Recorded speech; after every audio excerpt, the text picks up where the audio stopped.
Micro-momentum, how 90-second decisions compound into unrecognizable life transformation.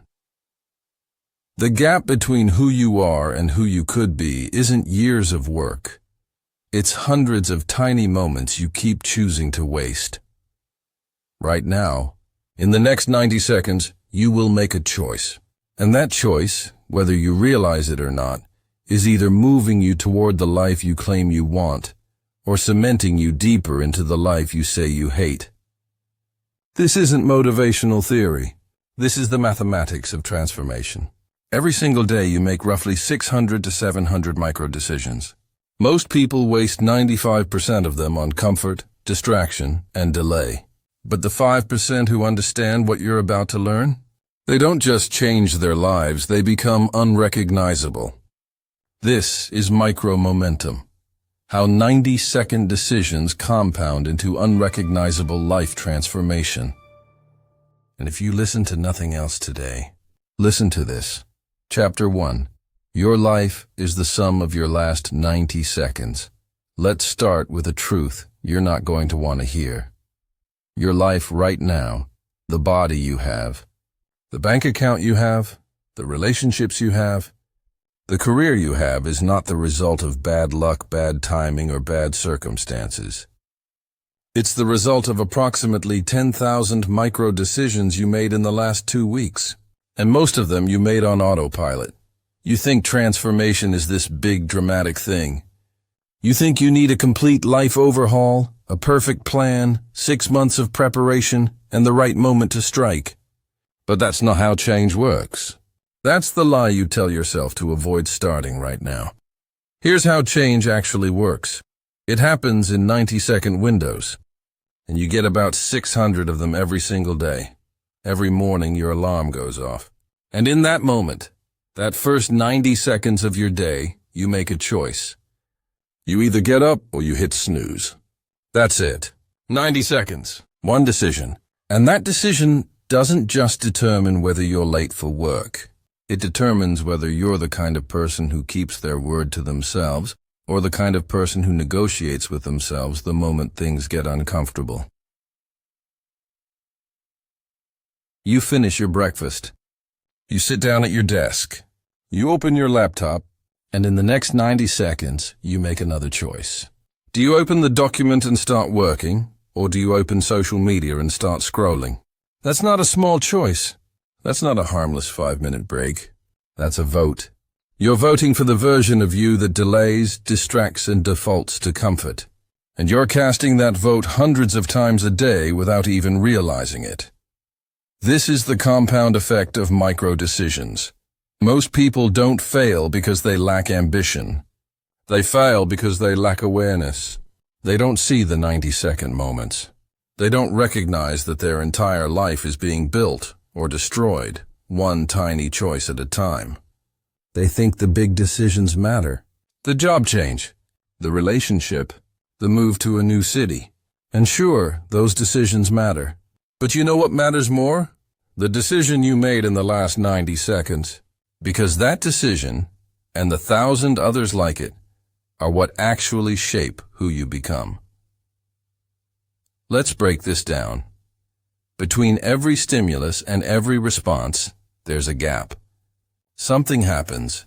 Your phone buzzes, you feel hungry, you remember a task you don't want to do, and your brain has to decide how to respond. That gap is usually 60 to 90 seconds.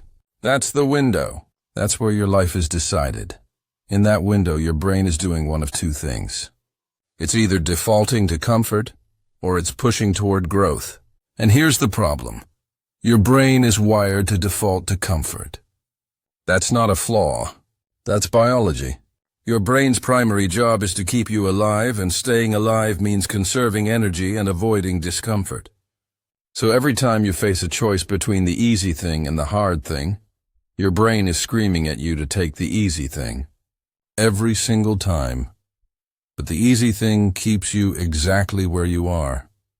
The hard thing builds you, and in that 90-second window, you get to choose. You don't have to listen to your brain. You don't have to follow the default setting. You can override it. You can choose the hard thing. You can choose to get up instead of snooze. You can choose to work instead of scroll. You can choose to have the difficult conversation instead of avoiding it. You can choose to do the workout instead of sitting on the couch. That's the choice. That's the 90-second window, and it shows up hundreds of times a day. Now here's where it gets interesting. Most people think they're making these choices consciously. They think they're in control, but they're not. They're on autopilot. They've made the same choice so many times that it's become automatic. The alarm goes off, they hit snooze. The phone buzzes, they check it. They feel uncomfortable, they distract themselves. They've trained their brain to default to the easy thing, over and over and over, and now they don't even see the choice anymore. They just react.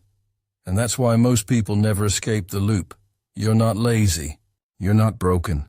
You're not lacking willpower or discipline or motivation. You're just making the wrong call in the 90-second moment over and over without awareness. The loop continues because you keep telling yourself next time. Next time, I'll get up when the alarm goes off. Next time, I'll start working without scrolling first. Next time, I'll choose the hard thing. But next time never comes. Because when next time arrives, it's not next time anymore. It's right now. And in that moment, in that 90-second window, you make the same choice you always make. You hit snooze. You scroll. You delay. You distract. And the loop continues. Here's what you need to understand. This time, right now, is the only time that actually matters, not tomorrow. Not next week. Not when you feel more motivated, more prepared, more ready. Right now. This 90-second window. This choice. This moment. This is where your life is being built. And if you keep choosing the easy thing, you're not building the life you want. You're building the life you're trying to escape. So let's talk about what happens when you start making different choices. Let's say you wake up tomorrow, and instead of hitting snooze, you get up. That's one 90-second decision. It doesn't feel like much. It doesn't feel revolutionary, but it is. Because in that moment, you've proven to yourself that you can override the default.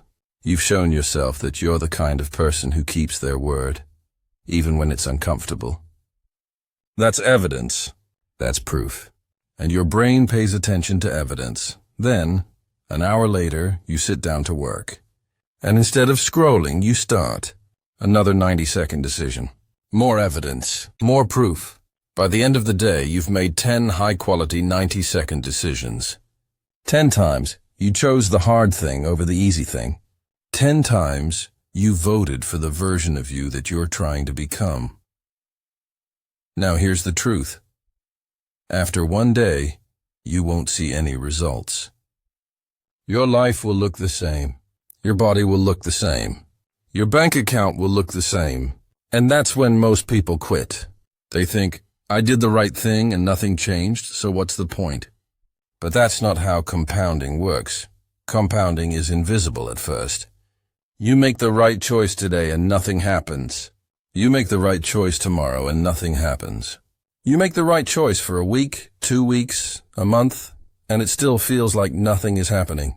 But it is. Every single 90-second decision is compounding. Every time you choose the hard thing, you're building momentum. You're strengthening the neural pathway. You're becoming the person who makes that choice automatically.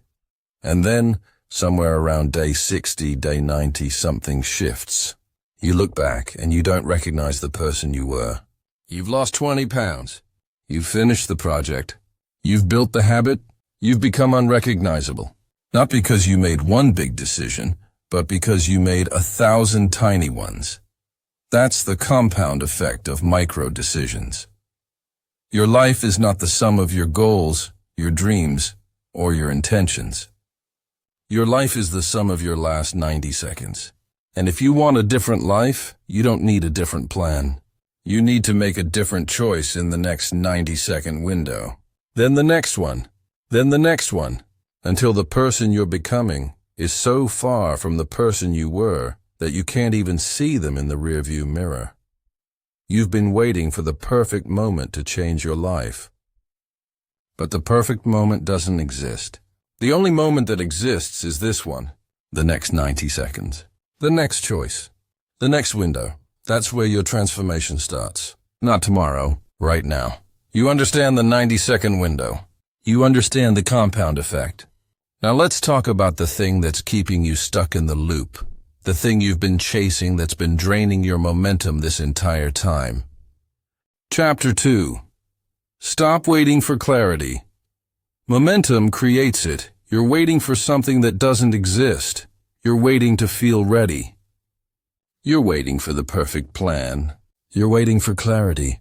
You're waiting for the moment when everything clicks, when you finally know exactly what to do, when the path forward is crystal clear and you can move with confidence. And while you're waiting, your life is passing you by. Here's the truth. Clarity is a myth.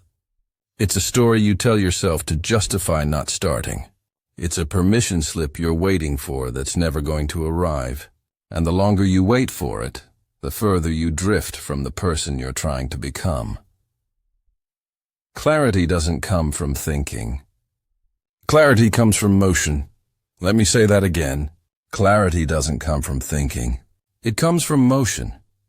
You think if you just read one more book, watch one more video, make one more plan, attend one more workshop, talk to one more mentor, that suddenly you'll have the answer. You'll know exactly what to do. You'll feel ready. And then you'll start. But that's not how it works. That's not how the human brain works. That's not how transformation works. The people who win, the people who actually build the business, lose the weight, write the book, change their lives, they're not the ones with the best plans. They're not the ones who waited until they felt ready. They're the ones who started moving before they had clarity and figured it out in real time. They didn't know what they were doing. They just started doing it.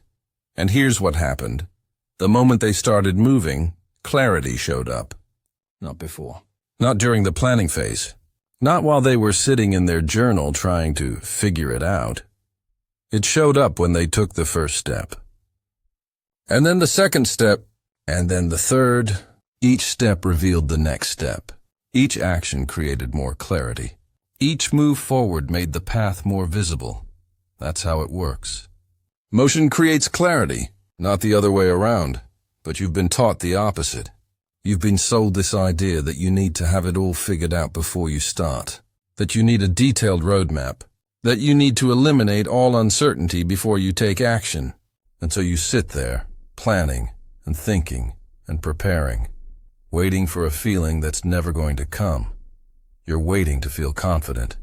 And that's the second part of the lie. Because confidence doesn't come before action. Confidence comes after. Think about the last time you felt truly confident about something. I'm talking about real confidence. Not fake bravado. Not overcompensating. Real, deep, unshakable confidence. Where did that confidence come from? It came from evidence. You felt confident because you'd done the thing before. You'd proven to yourself that you could do it. You had data. You had results. You had experience. That's what confidence is. It's not a feeling you generate out of thin air. It's the natural byproduct of accumulated evidence. And evidence only comes from one place. Action.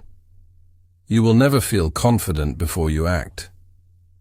That's not how the human brain works. Your brain doesn't give you confidence as a gift to help you get started. Your brain gives you confidence as a reward for having already done the thing. That's the sequence. Action first, evidence second, confidence third. So if you're sitting there waiting to feel confident before you start, you're going to be waiting forever. Because the confidence you're looking for is on the other side of the action you're avoiding. You have to move without confidence and let it catch up later. That's the key.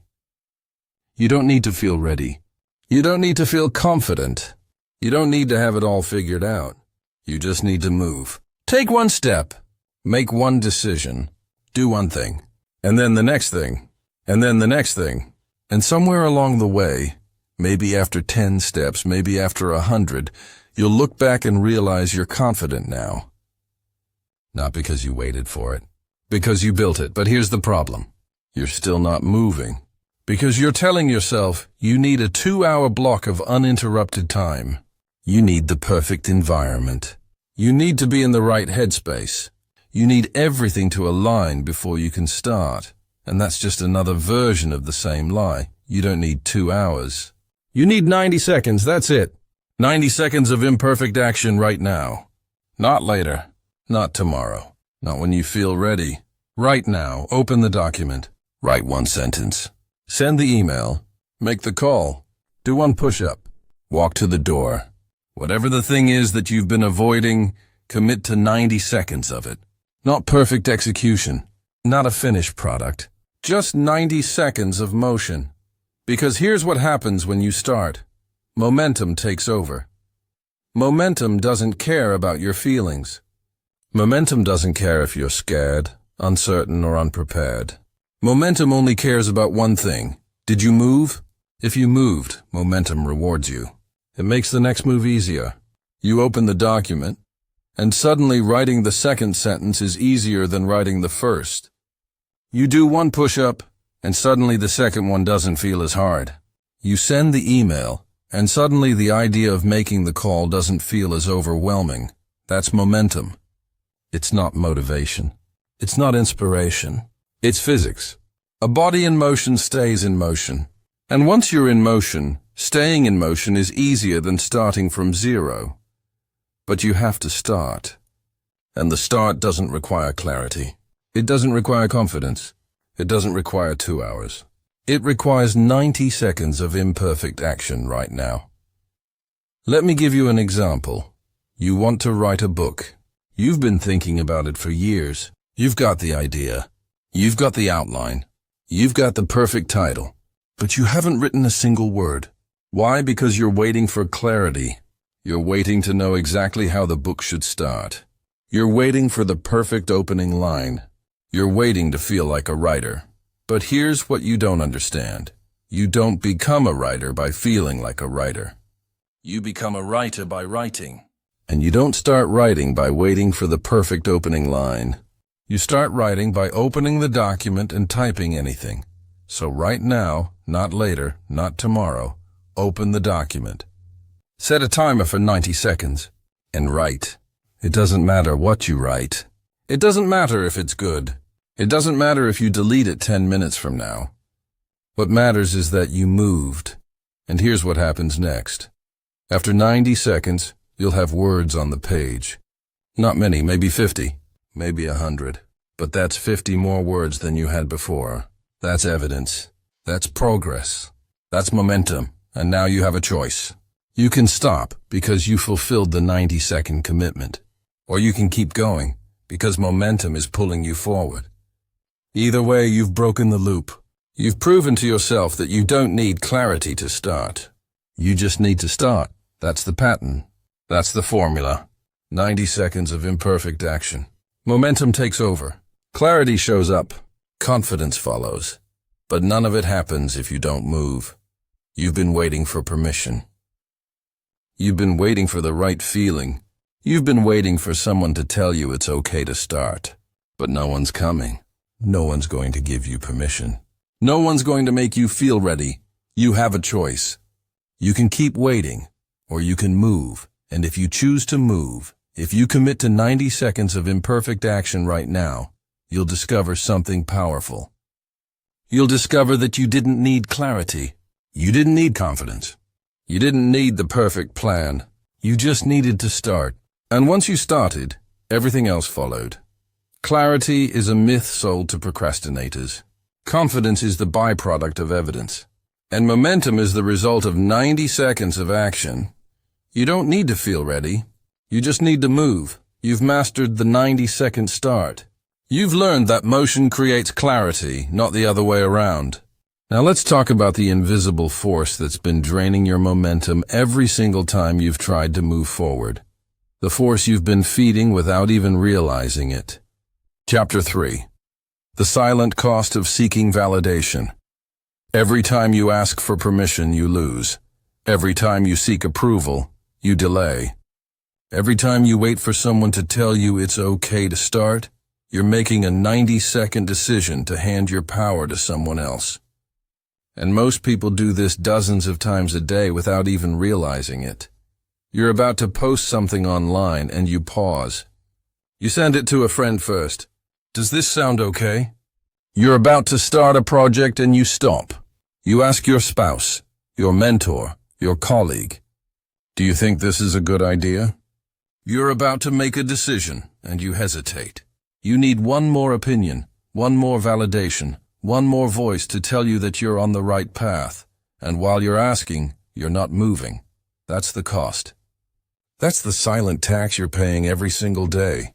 Every time you seek validation, you're bleeding momentum into the void. You're taking the energy that should be propelling you forward and redirecting it into someone else's opinion. And here's the brutal truth. Their opinion doesn't matter. It never did, but you keep asking anyway. Why? Because you think validation will give you confidence. You think if one more person says yes, if one more person tells you it's a good idea, if one more person gives you approval, then you'll finally feel ready to move. But that's not how it works. That's not what validation does. Validation is a drug. And like every drug, it doesn't satisfy you.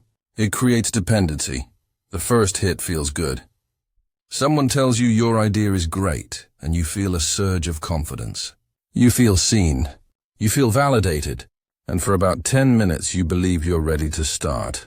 But then the feeling fades. The doubt creeps back in. And now you need another hit. Another opinion, another approval, another yes, so you ask again, and again, and again. And every time you ask, you delay. Every time you seek approval, you reinforce the belief that you can't move without it. You're training yourself to become dependent on external validation. And the more you feed that dependency, the weaker you become. You think you're gathering support. You think you're being smart, strategic, thorough. But what you're actually doing is avoiding the one thing that will actually move you forward. Taking action without permission. Because here's the reality. No amount of validation will ever make you feel ready. You could ask 100 people. You could get 100 yes votes. You could have every single person in your life tell you it's a great idea, and you still wouldn't feel ready. Because the feeling you're chasing, that deep, unshakable confidence, doesn't come from other people. It comes from you, and it only comes after you've moved. Validation creates dependency, not momentum. The more you seek it, the more you need it. And the more you need it, the further you drift from the person you're trying to become. Because the person you're trying to become doesn't ask for permission. They don't wait for approval. They don't need someone else to tell them it's okay to exist, to create, to move, to start. They just do it. And that's the shift you need to make. From external validation to internal proof. The only validation that matters is the evidence you create through action, not someone else's opinion. Not their approval, not their applause. Your evidence, your results, your proof. Every 90-second decision to move without permission is a vote for the version of you that doesn't need approval to exist. Every time you start without asking, you're strengthening that identity. You're proving to yourself that you can act independently, that you trust yourself, that you don't need someone else's validation to move forward. That's the key. You don't need their permission. You never did. Let me break this down even further. Every time you ask for validation, you're doing two things. First, you're delaying action. That's obvious. But second, and this is the part most people miss, you're reinforcing a belief system that keeps you stuck. You're telling yourself, I can't move until someone else approves. And the more you tell yourself that, the more true it becomes. It becomes a loop. You ask for validation, you delay action, you reinforce the belief that you need validation, so you ask again. And the loop continues. And while you're stuck in the loop, the person who didn't ask, they've already launched. They've already started. They've already moved 10 steps ahead while you're still waiting for someone to tell you it's okay to take the first step. That's the silent cost.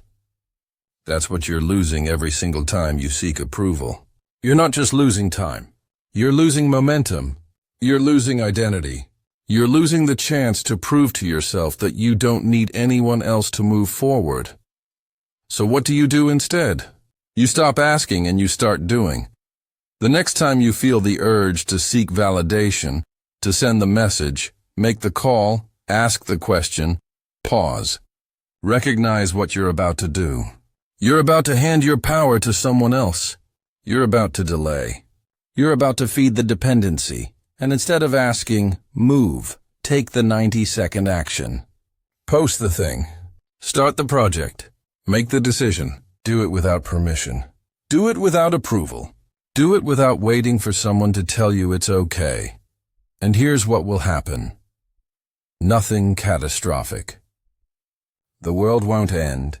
You won't collapse. In fact, you'll discover something powerful. You'll discover that you didn't need their approval. You never did. You were capable of moving all along. You just needed to prove it to yourself. That's internal validation. That's evidence. And evidence is the only thing that builds real confidence. Every time you move without seeking approval, you're creating proof. You're showing yourself that you can act independently, that you can trust your own judgment, that you don't need someone else to validate your existence, your ideas, your decisions. And the more proof you create, the less you need external validation. The dependency fades, the loop breaks, and you become the person who acts without needing applause. Let's be clear about something. This doesn't mean you can't ask for advice. This doesn't mean you can't seek feedback. This doesn't mean you have to do everything alone. There's a difference between seeking counsel and seeking permission. Seeking counsel is asking someone with experience, how did you handle this situation? That's valuable. That's strategic. That's learning. Seeking permission is asking someone, is it okay if I do this? That's avoidance. That's delay. That's handing your power to someone else. One moves you forward. The other keeps you stuck. You have a choice. You can keep asking. You can keep waiting. You can keep seeking that next hit of validation, hoping it will finally give you the confidence to start. Or you can recognize that the confidence you're looking for is on the other side of the action you're avoiding. Stop asking. Start doing. Every 90-second decision to move without permission is a vote for the version of you that doesn't need approval to exist. And the more you vote for that version, the more that version becomes who you are. Not who you're trying to be. Who you are, you don't need their permission. You don't need their approval. You don't need their validation. You just need to move.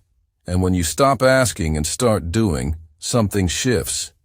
You stop being a reactor, someone who waits for the world to tell them what to do, and you become a creator. Someone who moves first, adjusts second, and builds a life on their own terms. That's the shift. From external validation to internal proof. From dependency to independence. From asking to doing. You've been bleeding momentum every time you've asked for permission. Now you know the cost. And now you have a choice. Keep asking or start moving. You've learned that validation is a trap. You've learned that the only approval you need is the evidence you create through action. Now let's talk about where your real identity is being built. Not in your plans, not in your goals, but in the moments when no one's watching. Chapter 4. Your identity is built in the pause, not the plan. Chapter 4. Your identity is built in the pause, not the plan. Who you are has nothing to do with who you say you are. It has nothing to do with your goals. Nothing to do with your vision board. Nothing to do with the person you claim you're becoming when you're talking to your friends, posting on social media, or writing in your journal. Who you are is what you do when no one's watching. That's it. That's the only metric that matters. Not your intentions, not your plans, not your aspirations, your behavior. Specifically, your behavior in the moments when it would be easier to quit. Scroll, delay, or distract yourself. Those moments, those tiny, unglamorous, unwitnessed moments, that's where your identity is being built. Not in the big declarations, not in the New Year's resolutions, not in the motivational speeches you give yourself in the mirror, in the pause, in the gap between knowing what you should do and actually doing it. That's where your real self is being constructed. Brick by brick, choice by choice, 90 seconds at a time, and most people are building the wrong identity without even realizing it. Let me show you what I mean. You're sitting at your desk. You know you need to work. You know you need to start the project, write the email, make the call. But your phone is next to you, and you feel the urge to check it. Just a quick scroll. Just 5 minutes. Just a little break before you start. And in that moment, in that 90-second pause between the urge and the action, you have a choice. You either pick up the phone, or you don't. If you pick up the phone, you've just cast a vote. You voted for the version of you that delays, distracts, and defaults to comfort. You've reinforced the old identity, and your brain takes note. It says, okay, this is who we are. When things get uncomfortable, we scroll. If you don't pick up the phone, if you override the urge and start working instead, you've cast a different vote. You've voted for the version of you that chooses discomfort, discipline, and momentum. You've started building the new identity, and your brain takes note of that too. It says, okay, this is who we're becoming. When things get uncomfortable, we push through. That's the pause. That's where your identity is decided. Not in the plan, not in the goal, not in the declaration. In the moment when no one's watching and you have to choose between the easy thing and the hard thing. And here's the brutal truth. Most people choose the easy thing. Every single time, they tell themselves they're going to change. They set the goal. They make the plan. They get excited about the new version of themselves they're going to become. And then they hit the pause. The moment of truth. The 90-second window where they actually have to choose. And they choose comfort. They choose delay. They choose distraction. They choose the old identity, and then they wonder why nothing changes. It's because you're not building the new identity. You're reinforcing the old one. Over and over and over. In the moments when it matters most. In the moments when no one's watching. In the pause. Your identity isn't your resume. It isn't your credentials. It isn't the story you tell people at parties about who you're going to be someday. Your identity is the sum of your behavior in the unglamorous moments. The moments when you're tired, the moments when you're unmotivated, the moments when it would be so much easier to quit, and no one would even know. Those moments reveal who you actually are, not who you want to be, not who you think you are, who you actually are. And if you don't like who you are, the solution isn't a better plan. It's a different choice in the pause. Here's what most people don't understand. The pause is where you choose your future.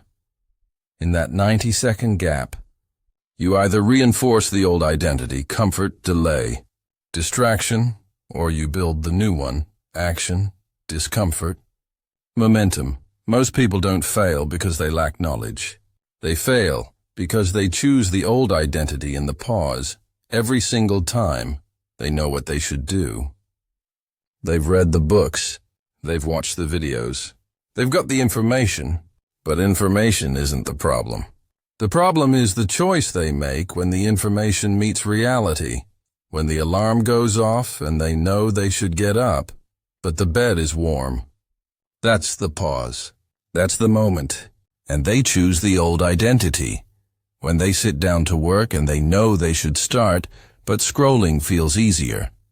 That's the pause. That's the moment. And they choose the old identity. When they're faced with a difficult conversation and they know they should have it, but avoidance feels safer. That's the pause. That's the moment. And they choose the old identity over and over and over. And every time they choose the old identity, they strengthen it. They make it more automatic.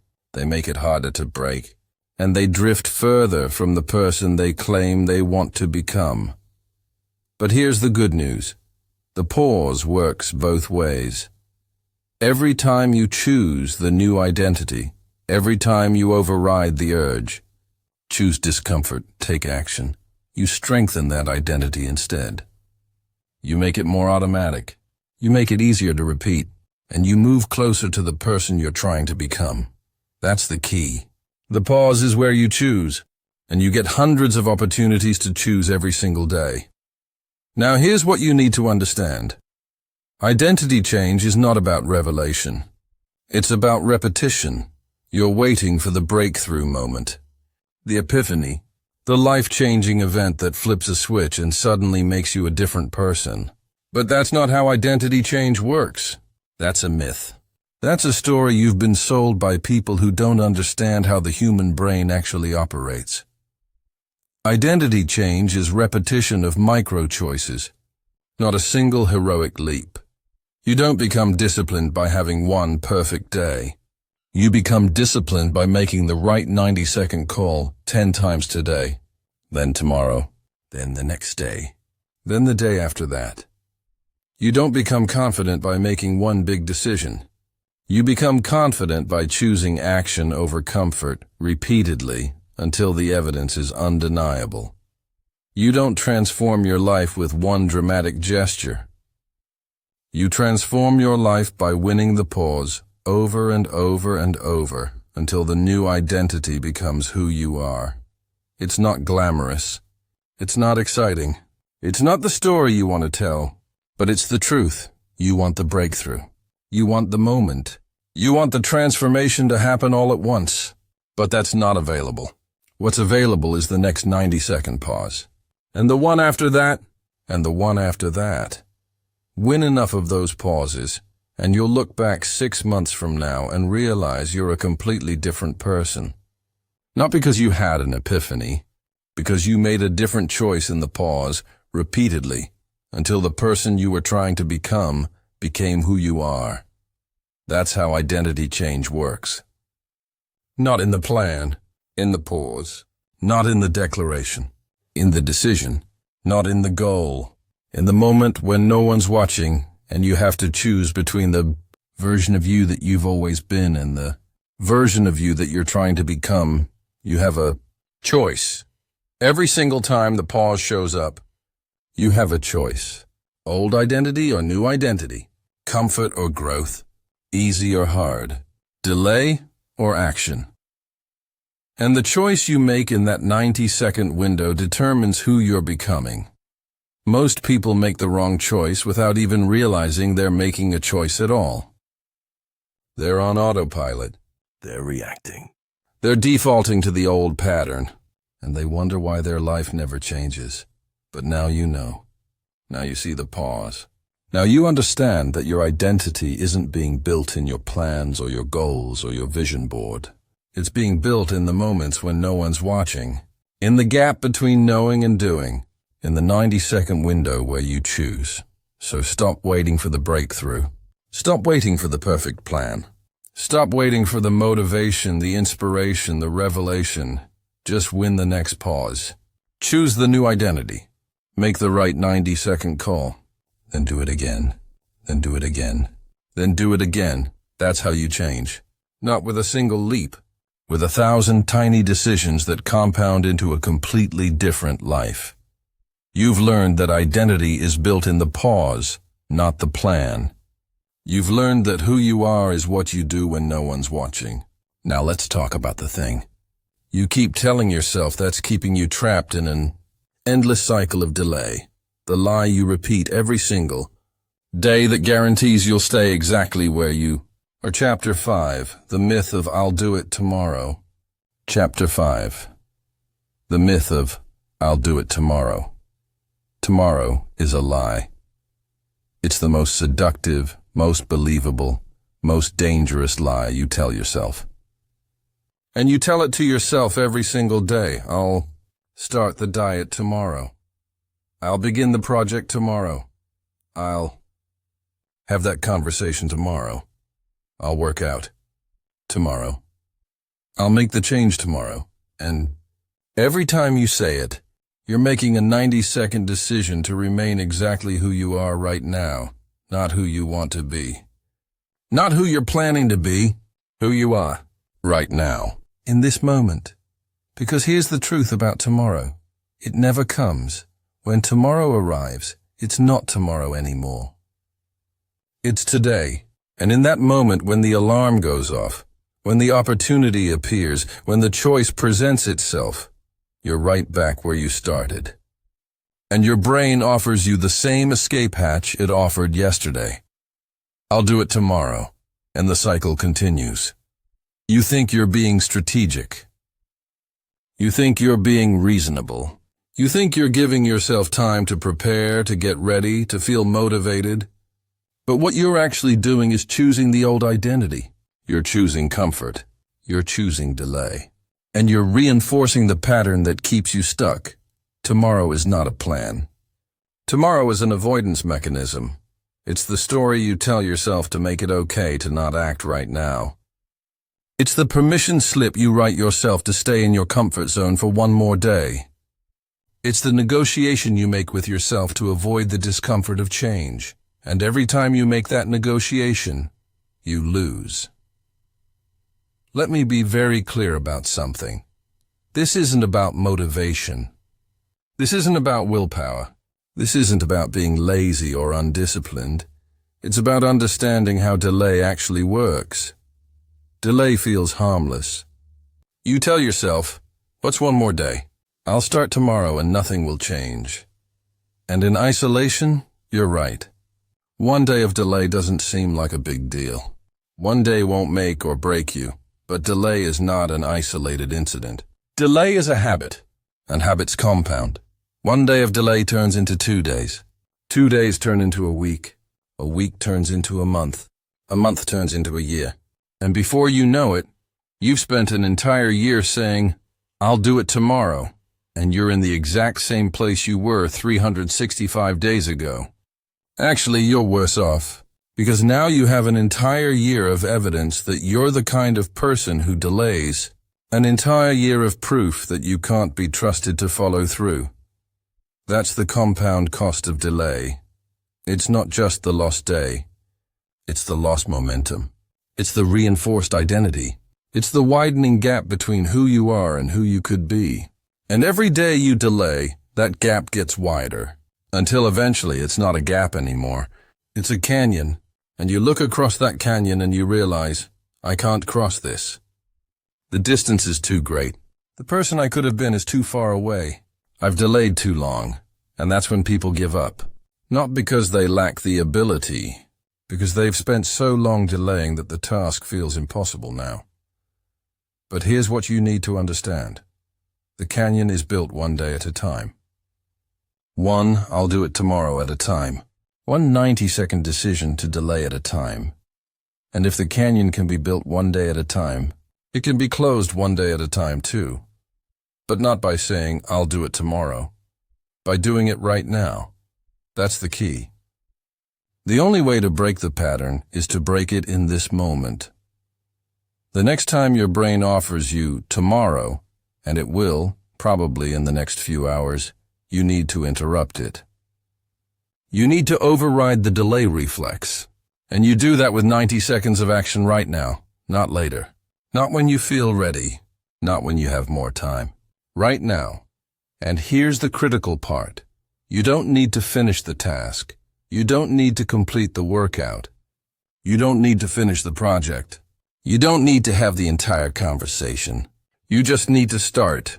You need to prove to yourself that you can override the delay reflex, that you can choose action over comfort, that you can break the pattern, do one push-up, write one sentence, make one phone call, take one step. That's it.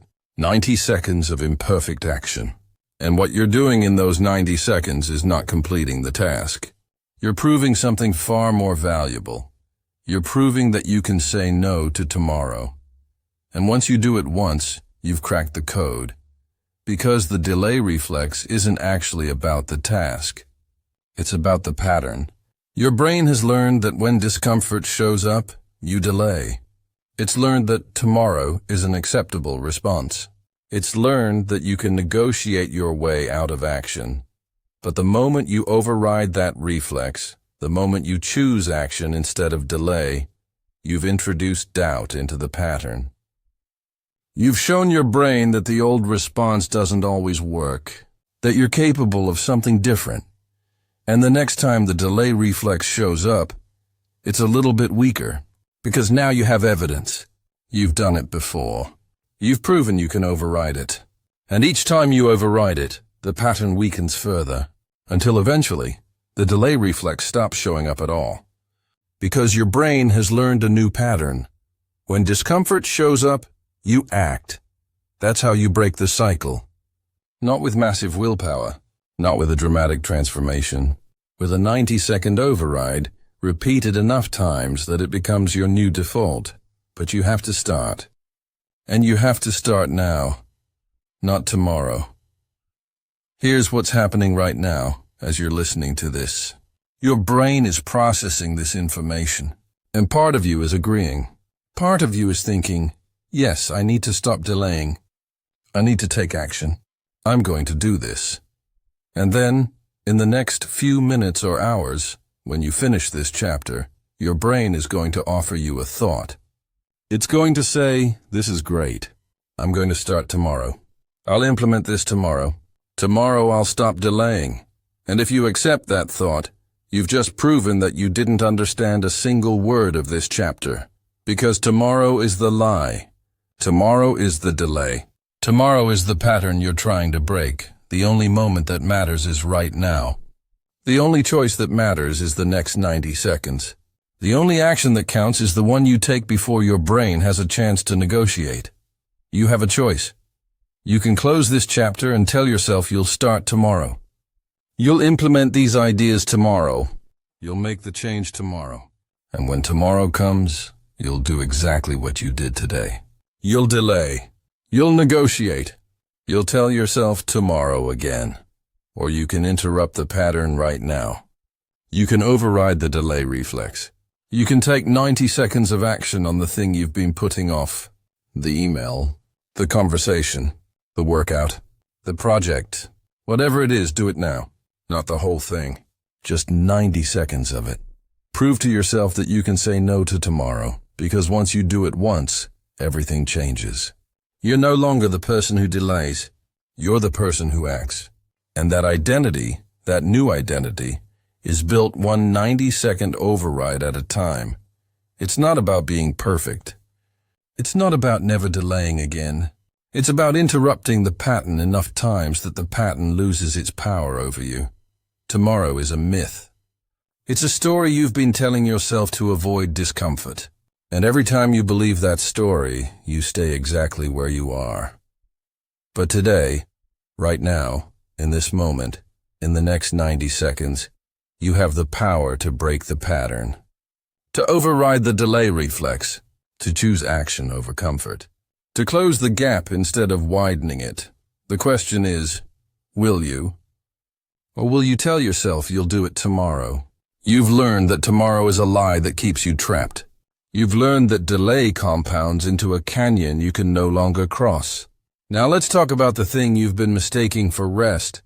The trap that's keeping you sedated while you think you're recovering. Chapter 6. Comfort is the enemy disguised as rest. You're not resting. You're hiding. There's a difference. And until you understand that difference, you're going to stay exactly where you are.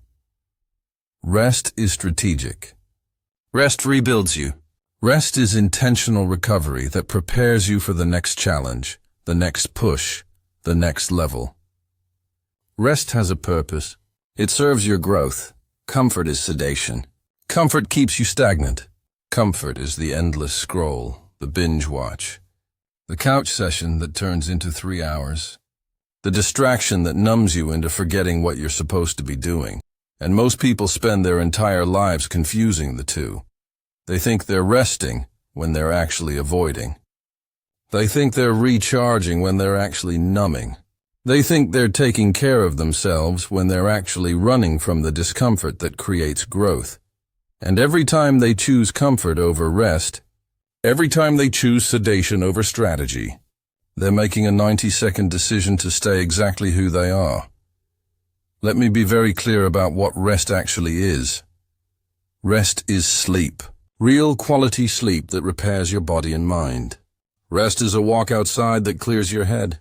Rest is sitting in silence, thinking, processing, reflecting.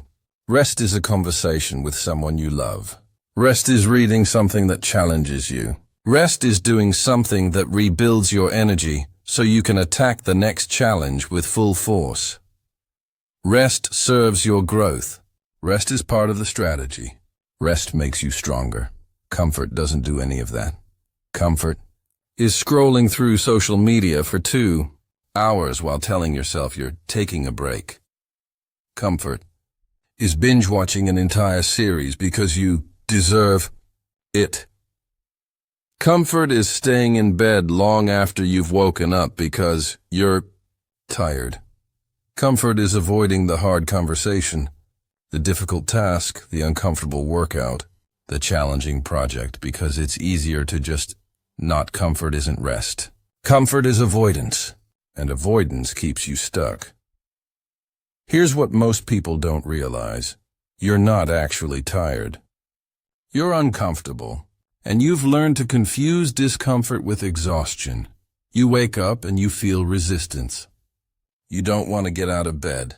You don't want to start the day. You don't want to face the tasks ahead of you. And your brain interprets that resistance as, I'm too tired. I need more rest. But you're not tired. You're uncomfortable. And instead of pushing through the discomfort, you choose comfort. You stay in bed. You scroll. You distract. You numb. And you tell yourself it's rest. It's not. It's sedation. And the more you choose sedation, the more you need it. Because comfort is a trap. And once you're in the trap, it's hard to get out. The comfort trap is a 90-second decision. Every time you choose the couch over the workout, you're choosing comfort. Every time you choose the scroll over the work, you're choosing comfort. Every time you choose the distraction over the deep task, you're choosing comfort. And comfort is a trap disguised as relief. It feels good for 90 seconds. Maybe even 90 minutes. You're sitting there scrolling, watching, numbing, and it feels like relief. It feels like you're escaping the pressure, the stress, the discomfort. And your brain rewards you with a hit of dopamine. Good job. You avoided the hard thing. Here's your reward. But then the 90 seconds end. The 90 minutes end. And you look up, and you realize nothing has changed. You're exactly where you started. Actually, you're worse off. Because now you've wasted time, reinforced the avoidance pattern, and you still have to face the thing you were avoiding. Except now you're more behind, more stressed, and less confident in your ability to actually do it. That's the trap. Comfort feels good in the moment, but it leaves you worse off in the long run. And most people are so addicted to the short-term relief that they never see the long-term cost. You have a choice every time the opportunity for comfort shows up, and it shows up dozens of times a day. You can choose the trap, or you can choose growth. You can choose the easy thing that keeps you stagnant, or you can choose the hard thing that builds you. And here's what you need to understand. Discomfort is not the enemy. Discomfort is the signal that you're growing. If it doesn't challenge you, it doesn't change you. That's not a motivational slogan. That's biology. That's how adaptation works. Your body, your mind, your entire system only grows when it's pushed beyond its current capacity. When it faces resistance, when it encounters discomfort. You go to the gym and lift the same weight every day? You don't get stronger. You stay exactly where you are. You increase the weight, you push past your limit, you feel the discomfort of the challenge. That's when you grow. That's when your muscles adapt. That's when you get stronger. The same principle applies to everything. You have the same conversations every day. You don't grow. You face a difficult conversation. You feel the discomfort of vulnerability. You push through anyway. That's when you grow. That's when you build emotional resilience. That's when you become the person who doesn't avoid hard things. You work on the same tasks every day, the ones that are comfortable and familiar. You don't grow. You take on the project that scares you. You feel the discomfort of uncertainty. You do it anyway. That's when you grow. That's when you build new skills. That's when you level up. Discomfort is the signal.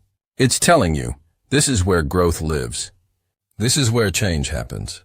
This is where the version of you that you're trying to become is waiting. And most people run from that signal. They feel discomfort and they immediately seek comfort. They numb it. They avoid it. They tell themselves they'll face it tomorrow. And they never grow, but you're not most people. Not anymore. The 90-second moments where you feel resistance, friction, or hesitation, those are the moments that matter most. Not the moments when you're motivated. Not the moments when everything feels easy. The moments when you feel the resistance, when your brain is screaming at you to choose comfort. When every fiber of your being wants to take the easy way out. Those are the moments that build you. Because on the other side of that discomfort is the version of you that you've been trying to become. The version that doesn't avoid hard things. The version that pushes through resistance. The version that chooses growth over comfort. Every single time. But you only get to that version by making the right choice in the 90-second moment. Let me give you a framework for this. The next time you feel the urge to choose comfort, to scroll, to distract, to numb, to avoid, pause. Recognize what's happening. Your brain is offering you the comfort trap. It's telling you that you need relief, that you deserve a break, that it's okay to avoid this one thing. And instead of accepting that offer, ask yourself one question. Is this rest or is this comfort? Is this choice rebuilding me or is it sedating me? Is this choice serving my growth or is it keeping me stagnant? Is this rest or is this avoidance? If it's rest, real strategic rest that's preparing you for the next challenge, then take it. Rest is necessary. Rest is part of the process. But if it's comfort, if it's avoidance, if it's numbing, if it's the trap, then override it. Choose discomfort instead. Choose the hard thing. Choose growth, 90 seconds. That's all it takes. 90 seconds of choosing discomfort over comfort. And in those 90 seconds, you're not just avoiding the trap. You're building the identity of the person who doesn't fall for it. It's not about being perfect. It's not about never choosing comfort. It's about recognizing the difference between rest and comfort and making the right choice more often than you make the wrong one. That's the key. The more you choose growth over comfort, the more you build the identity of the person who chooses growth. And the more you build that identity, the easier the choice becomes. Until eventually, discomfort doesn't scare you anymore. It excites you. Because you've learned that on the other side of discomfort is everything you've been trying to become. You've learned that comfort is a trap disguised as rest. You've learned that discomfort is the signal that you're growing. Now let's talk about the performance you've been putting on that's draining your energy and killing your momentum. The exhausting act of trying to prove instead of just doing. Chapter 7. Stop proving and start doing. You're exhausted. And it's not because you're working too hard. It's because you're performing too hard. You're spending more energy talking about what you're going to do than actually doing it. You're spending more time posting about your goals than working toward them. You're spending more effort proving that you're productive than actually being productive. And all that performance? It's killing your momentum. This is the performance trap. And most people are so deep in it they don't even realize they're trapped. They wake up with an idea, a goal, a plan, and the first thing they do before they take a single action is announce it. They tell their friends. They post it online. They talk about it over coffee. They make it official. They perform their intention, and it feels good. It feels productive. It feels like progress. Because people respond. They like the post. They encourage you. They tell you it's a great idea. And your brain lights up. Dopamine floods your system. You feel accomplished, except you haven't accomplished anything. You've just announced your intention to accomplish something. And your brain can't tell the difference. That's the trap.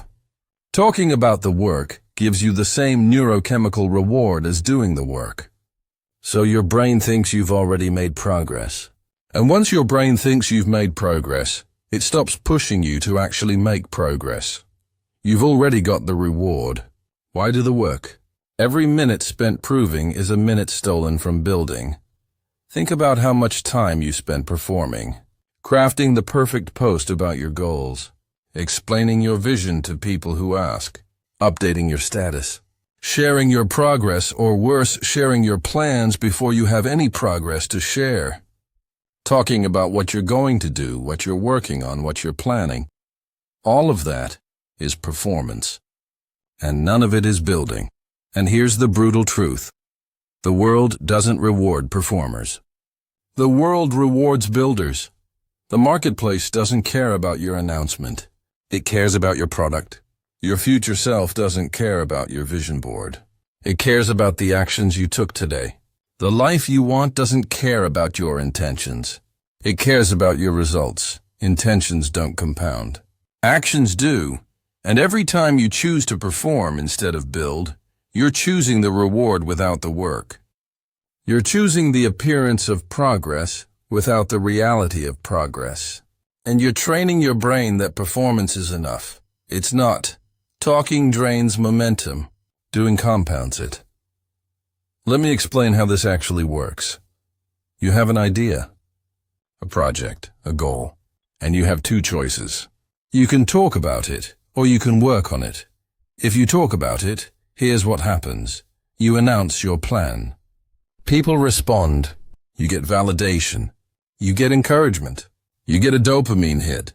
And for the next few hours, maybe even the next few days, you feel motivated. You feel like you're on the right track. You feel like you've started, but you haven't. You've just talked. And talking doesn't build anything. Talking doesn't create results. Talking doesn't move you forward. In fact, talking does the opposite. It drains the energy you should be using to actually do the work. Because now, instead of working in silence and letting the results speak for themselves, you're managing expectations. You're responding to comments. You're explaining your process. You're defending your timeline. You're performing the journey instead of taking it. And all of that performance, it's exhausting. It's draining. And it's stealing the momentum you need to actually build the thing you said you were going to build. Now let's look at the other choice. You don't talk about it. You just start working. No announcement. No post. No explanation. You take the idea and you immediately convert it into action. You open the document. You make the call. You start the project. You move, and here's what happens. Nothing. At first, nothing happens. No one knows you're working. No one's cheering you on. No one's validating your decision. You don't get the dopamine hit. You don't get the reward. But you get something far more valuable. You get momentum, because you didn't waste your energy performing. You invested it in building, and every action you take, every 90 seconds of work, compounds. One sentence becomes a paragraph. One paragraph becomes a page. One page becomes a chapter. One chapter becomes a book. That's how momentum works. It's not loud. It's not flashy. It's not performative. It's quiet, consistent, compounding action. And the people who understand this, the people who choose doing over proving, they're the ones who actually finish. They're the ones who actually build. They're the ones who look back 6 months later and realize they've created something real. While the performers are still talking about what they're going to do, the 90-second decision to stay silent and start working is the decision that separates the doers from the talkers. That's the key. Every time you feel the urge to announce your plan, you're at a decision point. A 90-second window?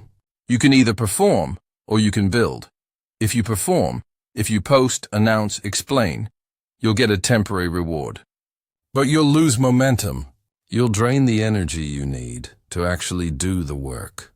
And you'll reinforce the pattern of talking instead of doing. If you build, if you stay silent and start working, you won't get the immediate reward. But you'll gain momentum. You'll create real progress. And you'll reinforce the pattern of doing instead of talking. That's the choice. And you make it dozens of times a day. Every time you want to share an update, every time you want to explain your process, every time you want to prove that you're working hard, that you're making progress, that you're on the right track, you can perform or you can build. You can't do both because they require the same resource, your energy, and you only have so much of it. So the question is, where are you going to invest it? Here's what you need to understand. No one cares about your intentions, not the marketplace, not your future self, not the life you're trying to build. None of it cares about what you're planning to do. It only cares about what you did. Your vision board doesn't change your life. Your 5-year plan doesn't create results. Your announcement post doesn't build your business. Your intentions, no matter how pure, no matter how clear, no matter how exciting, don't compound into anything. Only actions compound. You can spend the next year talking about what you're going to do. You can craft the perfect narrative. You can build the perfect personal brand around your goals. You can post every day about your journey. And at the end of that year, if you haven't actually done the work, you'll have nothing but a pile of intentions and a social media feed full of performance. Or you can spend the next year working in silence, building, creating, doing. No posts, no announcements, no performance, just consistent, quiet, compounding action. And at the end of that year, you'll have results. Real, tangible, undeniable results. That's the difference. Performers get likes. Builders get results. And you have to choose which one you want. Because you can't have both. In the next 90 seconds, you have a choice.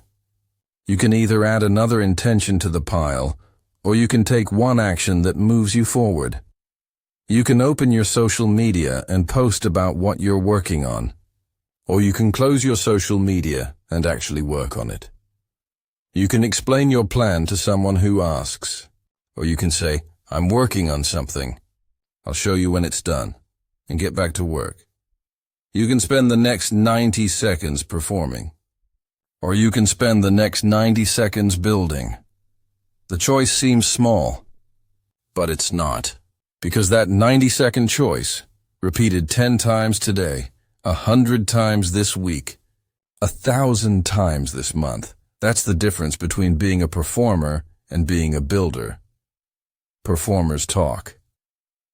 Builders do. Performers get validation. Builders get results. Performers are exhausted from all the explaining. Builders are energized by all the progress. You have a choice. Every 90 seconds, you have a choice. Stop proving. Start doing. Stop announcing. Start building. Stop performing the journey. Start taking it, because the life you want is not built on intentions. It's built on actions. And every 90-second decision to work instead of talk is a brick in the foundation of that life. You've learned to stop proving and start doing. You've learned that talking drains momentum while action compounds it. Now let's talk about the habits that are running your life on autopilot and the 90-second window where you can interrupt them before they trap you for another day. Chapter 8. The 90-second rule for breaking bad habits. Your bad habits are not the problem. The problem is that you're unconscious of the moment when you choose them.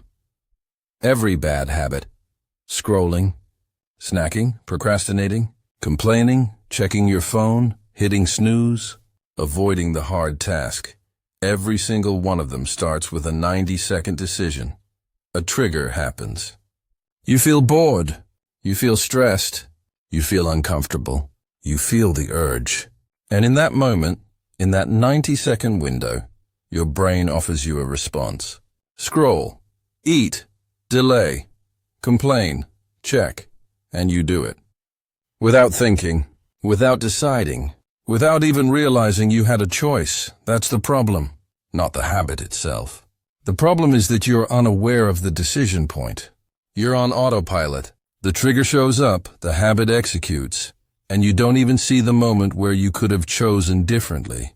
So the habit keeps repeating, day after day, week after week, year after year, and you wonder why you can't break it.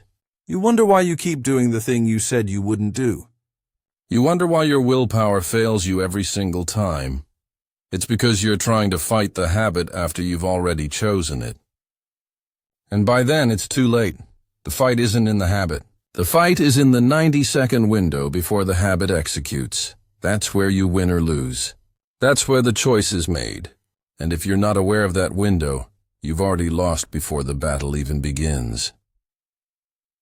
Habits live in the 90-second window. Let me show you exactly how this works. You're working.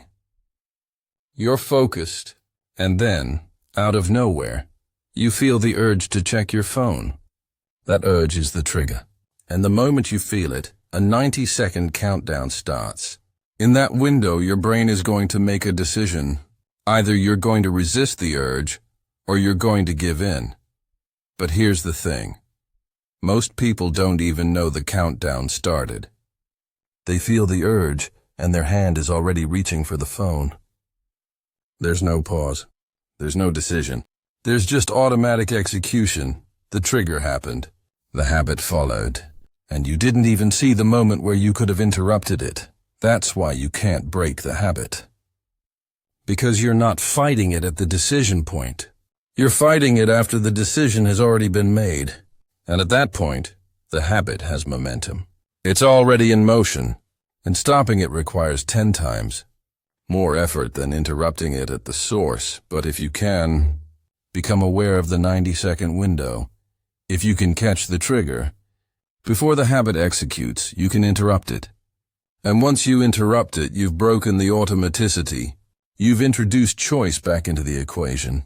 And choice is power. That's the key. You don't need to eliminate the habit. You just need to interrupt it. Interrupt. Don't eliminate. This is where most people fail. They try to quit cold turkey. They try to use willpower to forcefully stop the habit. They tell themselves, I'm never scrolling again. I'm never snacking again. I'm never procrastinating again. And it works for about 48 hours. Then the urge shows up, stronger than ever, and they cave. And when they cave, they feel like a failure. They feel like they don't have what it takes. They feel like they're broken, but they're not broken. They're just using the wrong strategy. You don't need superhuman willpower. You don't need to quit cold turkey. You just need to interrupt the pattern in the 90-second window. When the urge comes, when you feel the trigger, when your brain offers you the habit, don't try to eliminate the urge. Don't try to fight it head on. Just delay it. For 90 seconds, that's it. Tell yourself, I'm not saying I won't do this. I'm just saying I won't do it right now. I'll wait 90 seconds, and in those 90 seconds, do something else. Anything else. Stand up. Walk to the window. Drink water. Do 10 push-ups. Take 3 deep breaths. It doesn't matter what you do. What matters is that you interrupt the automatic execution of the habit. And here's what happens. The urge loses its power. Because most cravings, most urges, most triggers, they peak within 90 seconds. If you can delay the response for 90 seconds, the intensity of the craving drops. It doesn't disappear completely, but it weakens. And a weak craving is much easier to resist than a strong one. That's the interrupt. And once you've interrupted the habit a few times, something changes. You've proven to yourself that the urge doesn't control you, that you can feel the trigger and not automatically respond, that you have agency in the 90-second window. And that proof, that evidence, is what breaks the habit. Not willpower, not elimination, interruption. But here's where it gets even more powerful. You don't just interrupt. You replace, don't resist. This is the most effective strategy for breaking bad habits. And most people never learn it. Resisting a habit, trying to stop it through sheer willpower, is exhausting. It requires constant vigilance, constant effort, constant energy, and eventually you run out. Your willpower depletes, and the habit comes back. But replacing a habit? That's sustainable, because you're not trying to create a void. You're filling the void with something better. Here's how it works. When the urge shows up, instead of just delaying it, You replace it with a different 90-second action in the same context. You feel the urge to scroll? Do 10 push-ups instead. You feel the urge to snack when you're not hungry? Drink a glass of water instead. You feel the urge to complain? Write 1 sentence of gratitude instead. You feel the urge to hit snooze? Stand up and stretch instead. You're taking the same trigger, the same context, the same moment, and you're attaching a different response. A better response. A response that serves your growth instead of your comfort. And here's the magic. The more you repeat the replacement, the more you rewire the loop. Your brain is a pattern recognition machine. It learns through repetition. Right now, your brain has learned that when you feel bored, you scroll. When you feel stressed, you snack. When you feel uncomfortable, you procrastinate. Those are the patterns. Those are the loops. But if you start replacing those responses, if you feel bored and do push-ups instead of scrolling, if you feel stressed and drink water instead of snacking, if you feel uncomfortable and take action instead of procrastinating, your brain starts learning a new pattern. At first, it's hard. The old pattern is strong. The old habit wants to execute. But every time you choose the replacement, you weaken the old pattern and strengthen the new one. And eventually, after enough repetitions, the new pattern becomes automatic. Now, when you feel bored, your brain doesn't offer you scrolling. It offers you push-ups. When you feel stressed, it doesn't offer you snacking. It offers you water. The trigger is the same, but the response has been replaced. That's how you break a bad habit. Not by fighting it. By replacing it, you have a choice. Every time the urge shows up, every time the trigger fires, every time your brain offers you the old habit, you have a 90-second window where you can choose differently. You can execute the habit unconsciously, like you've always done. Or you can interrupt it, delay it, replace it with something better. It's not about being perfect. It's not about never feeling the urge. It's about becoming aware of the 90-second window and making a different choice in that window. Once, then twice, then 10 times, then 100 times, until the new pattern is stronger than the old one, until the replacement becomes automatic, until the habit you've been trying to break for years finally loses its grip on you, not because you used willpower, because you used awareness and interruption and replacement. That's the 90-second rule for breaking bad habits. It's not about elimination. It's about interruption and replacement. It's not about fighting the urge. It's about delaying it and redirecting it. It's not about willpower. It's about awareness of the decision point and a better choice in the window. You've learned how to break the bad habits that have been running your life on autopilot. You've learned to interrupt, delay, and replace. Now let's talk about what happens when you stack enough of these 90-second decisions together and how fast you can become someone you don't even recognize. Chapter 9. Unrecognizable in 90 days, you're going to quit in 30 days. Not because you lack discipline, not because you lack commitment, but because you won't see any results. And when you don't see results, you'll convince yourself it's not working. But here's what you need to understand. The compound curve is invisible until it's not. For the first 30 days, nothing will seem to change. You'll make the right 90-second calls. You'll choose action over comfort. You'll interrupt the bad habits. You'll do the work. And at the end of each day, you'll look in the mirror and see the same person, the same body, the same life, the same circumstances. And your brain will tell you, this isn't working. Nothing's changing. What's the point? That's when most people quit. Day 20, day 25, day 30, right before the compound curve kicks in, because they don't understand how compounding actually works. They think transformation is linear. They think if they do the work today, they should see results today. If they make the right choices this week, they should see progress this week. But that's not how it works. That's not how any of this works. Compounding is invisible at first. You're planting seeds. You're building momentum. You're creating the foundation. And none of that shows up in the mirror. None of that appears in your bank account. None of that feels different in the moment, but it's happening. Every 90-second decision is compounding. Every choice to act instead of delay, to do instead of talk, to grow instead of comfort. It's all stacking. It's all building. It's all creating the person you're becoming. You just can't see it yet. And then, somewhere between day 60 and 90, something shifts. The compound curve becomes visible. And suddenly you look back and you don't recognize the person you were. That's the pattern. That's how transformation actually works. Not in a straight line. In a curve. Invisible at first. Exponential later, but you have to make it to day 90. And most people don't. Because they quit when the results aren't obvious. They quit in the invisible phase. They quit right before the breakthrough. Don't be most people. Let me show you exactly what 90 days looks like when you manage your life in 90-second increments, the daily stack. Let's say you commit to making 10 high-quality 90-second decisions per day. Not perfect decisions. Not heroic decisions. Just 10 moments where you choose growth over comfort. Action over delay. Discipline over distraction. What does that look like? One 90-second decision to get up when the alarm goes off instead of hitting snooze. 1 90-second. Decision to start working without scrolling first. 1 90-second decision to have.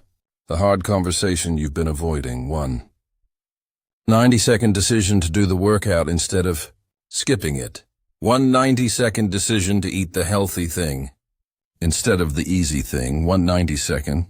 Decision to create instead of consume. 1 90-second decision to read instead of scroll. 1 90-second. Decision to say no to the distraction. 1 90-second. Decision to choose silence over complaining. 1 90-second.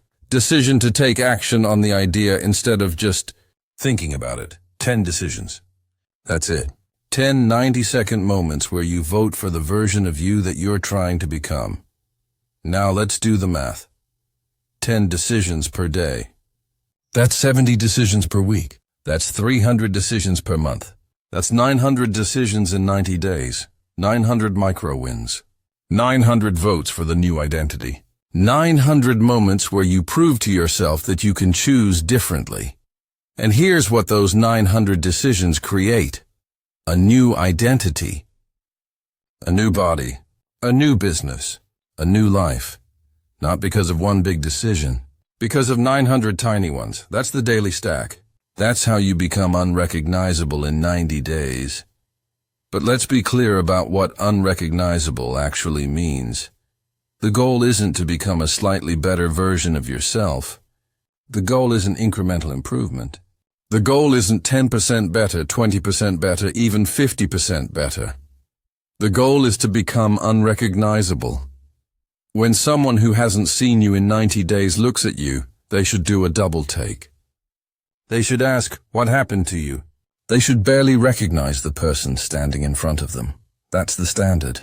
That's the transformation we're building toward. And it only happens when you stop managing your life in years and start managing it in 90-second increments, because that's where transformation actually lives. Not in the 5-year plan, not in the New Year's resolution, not in the big dramatic decision, in the 90-second window, in the micro choice, in the tiny moment that no one sees, that doesn't feel significant, that doesn't seem like it matters. That's where the person you're becoming is being built. Most people manage their lives in years. They set annual goals. They make long-term plans. They think about who they want to be in 5 years, 10 years, 20 years, and all of that is fine. But it's not where the work happens. The work happens in the next 90 seconds. And if you're not winning the next 90 seconds, your 5-year plan doesn't matter. Your annual goals don't matter. Your vision for the future doesn't matter. Because the future is built in the present. And the present is a series of 90-second windows. You have a choice. Right now, in the next 90 seconds. You can either make a decision that moves you toward the unrecognizable version of you, or you can make a decision that keeps you exactly where you are. and you'll make that same choice 10 times today, and tomorrow, and the day after that, for 90 days. And at the end of those 90 days, one of two things will happen. Either you'll look back and see the same person you've always been, because you kept making the same choices you've always made, or you'll look back and not recognize yourself, because you made a different choice. 900 times, that's the key. It's not about the perfect day. It's not about the perfect week. It's about the 90-second decision, repeated until the compound curve kicks in. Let me tell you what day 90 actually feels like. You wake up, and something's different. You can't quite put your finger on it at first, but then you realize you got up when the alarm went off. Without negotiating, without thinking about it, without debating. It just happened. Because that's who you are now. You sit down to work, and you start immediately. No scrolling, no distraction, no warm-up period. You just work. Because that's who you are now. You look in the mirror, and you see someone different, leaner, stronger, more capable. Not because you made one dramatic change, but because you made 900 tiny ones. You check your progress on the project you started on day 1, and you realize it's done. Or close to done. Not because you worked 12-hour days, but because you worked 90 seconds at a time consistently for 90 days. You think about the person you were 90 days ago. The person who hit snooze. The person who scrolled first. The person who talked instead of did. The person who chose comfort over growth, and you don't recognize them. That person feels like a stranger, because you're not that person anymore. That's day 90. That's what the compound curve creates. That's what 900 micro-wins builds. But you have to make it to day 90. And the only way to make it to day 90 is to win today. And the only way to win today is to win the next 90-second window. That's it. That's the entire strategy. Win the next 90 seconds. Then the next. Then the next. For 90 days. Don't think about day 90. Don't worry about whether it's working. Don't stress about the invisible phase of the compound curve. Just win the next window. Because if you win the next window 10 times today, and you do that for 90 days, you will be unrecognizable. Not slightly better, not incrementally improved, unrecognizable, and that's not a promise. That's math. 900 high-quality 90-second decisions create a transformation that most people spend their entire lives chasing. And most people never find it. Not because it's impossible, because they quit in the invisible phase. They quit when the results aren't obvious. They quit when they still recognize themselves in the mirror. But you're not going to quit. Because you understand the compound curve now. You understand that the first 30 days are the foundation. You understand that the results show up later. You understand that transformation is built in 90-second increments, not annual resolutions. You've learned that transformation is a compound curve, invisible at first, exponential later. You've learned that 900 micro-wins in 90 days creates an unrecognizable life. Now let's talk about the only moment that actually matters. The one choice that determines whether all of this becomes real or just another idea you learned and forgot. Chapter 10. The only choice that matters is the next one. You can't change yesterday, no matter how much you regret it. No matter how much you wish you'd done things differently. No matter how many times you replay it in your mind, analyzing what you should have done, what you could have done, what you would have done if you had another chance. You can't change it. It's done. It's over. It's in the past. Every 90-second decision you made yesterday is locked in. You can't reclaim it. You can't redo it. You can't rewind it. And sitting here dwelling on it, wishing it were different, that's not helping you. That's just keeping you stuck. Because while you're focused on yesterday, you're missing today. And today's the only thing you actually have control over. Specifically, the next 90 seconds. That's it. That's the only moment that matters. Not yesterday. Not last week. Not last year. Not all the times you failed. All the times you quit. All the times you chose comfort over growth. The only moment that will determine whether you move forward or stay stuck, is the next 90-second window, and you have complete control over it. You can't fix yesterday, but you can build today. Let me be very clear about what this means. You woke up this morning, and maybe you hit snooze. Maybe you scrolled before you started working. Maybe you avoided the hard conversation. Maybe you skipped the workout. Maybe you made the wrong call in the 90-second window, again, and now you're sitting here feeling like you've already lost today, feeling like you've already blown it, feeling like there's no point in trying now because you've already failed. That's the trap. That's the story you tell yourself to justify giving up for the rest of the day. But here's the truth. You haven't lost today. You lost one 90-second window, maybe 2, maybe 5. But there are hundreds more windows coming, and every single one of them is an opportunity to choose differently. You don't need to be perfect.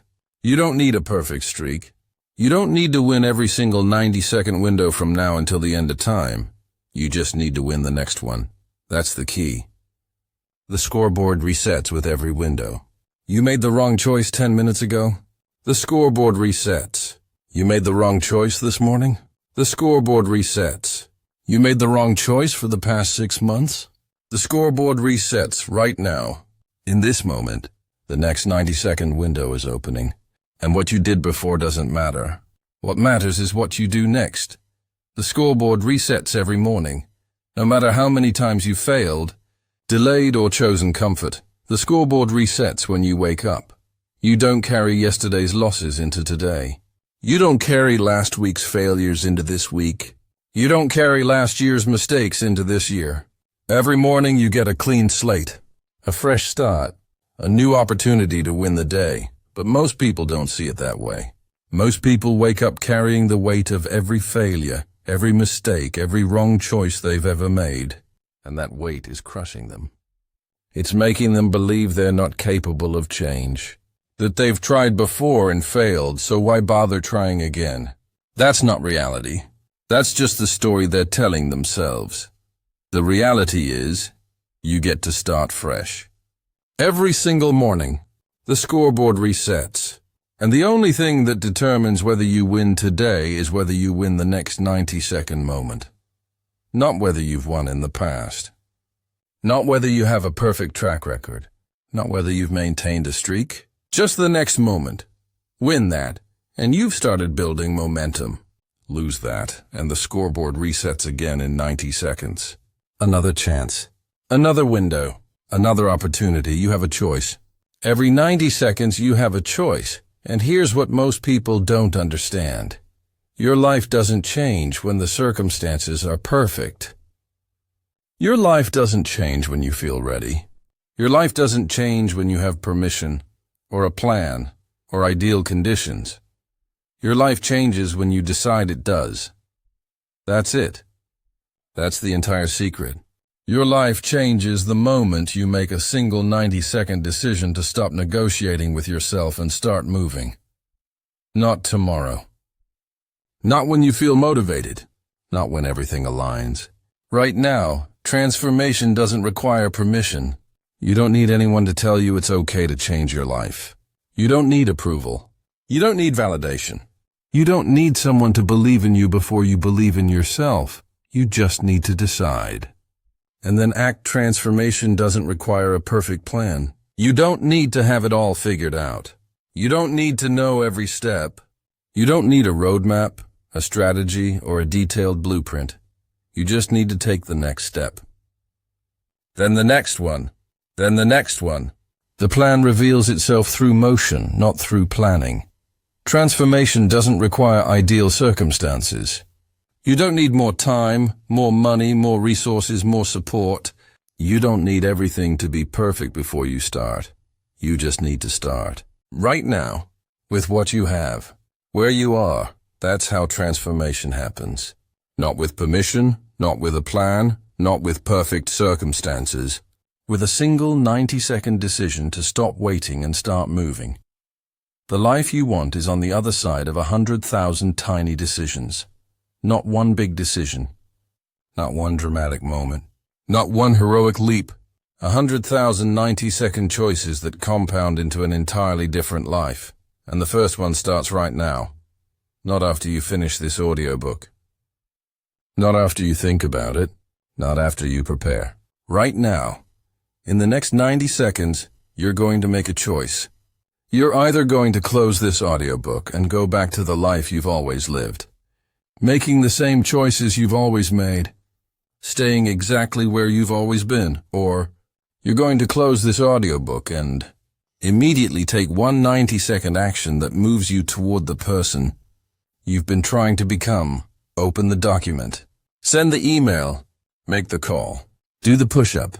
Start the project. Have the conversation. Take the step. It doesn't matter what the action is. What matters is that you do it. Right now. Before your brain has a chance to negotiate. Before you have time to talk yourself out of it. Before the moment passes and you tell yourself, I'll do it later. Because later is the lie. Later is the trap. Later is how you've stayed stuck for this long. The only moment that matters is right now. The next 90 seconds. The next choice. You've spent this entire audiobook learning how transformation actually works. You've learned about the 90-second window, the compound effect, the power of micro-decisions, the cost of delay, the trap of comfort, the drain of validation, the importance of identity, the myth of tomorrow, the invisibility of the compound curve. You've learned all of it, and now you have a choice. You can treat this like every other piece of content you've consumed. You can nod along, agree with everything, feel inspired for the next 10 minutes, and then do nothing. Go back to your life, make the same choices, stay the same person, or you can make this the moment, the turning point, the 90-second decision that changes everything. Not because you learned something new, because you acted on what you learned. That's the difference. That's what separates the people who transform from the people who just think about transforming. Action. Immediate, imperfect, unstoppable action. You don't need to feel ready. You don't need to feel confident. You don't need to feel motivated. You just need to move. 90 seconds. One action. Right now, that's how your life changes. Not with a perfect plan. Not with ideal circumstances. Not with permission. With a single 90-second decision to stop negotiating with yourself and start building the life you actually want.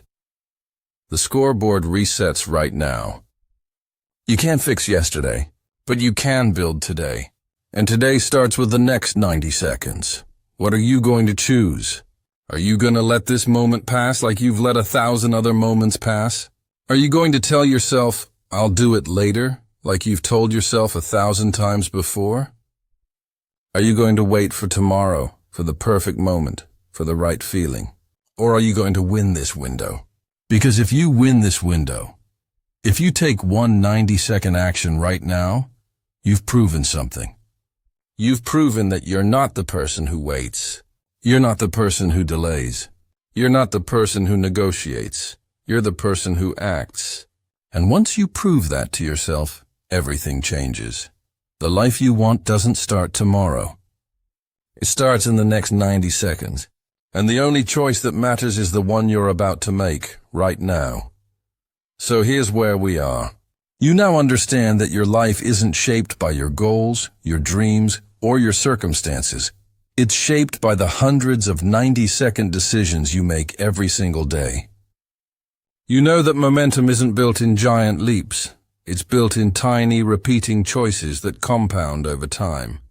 You know that clarity doesn't come before action.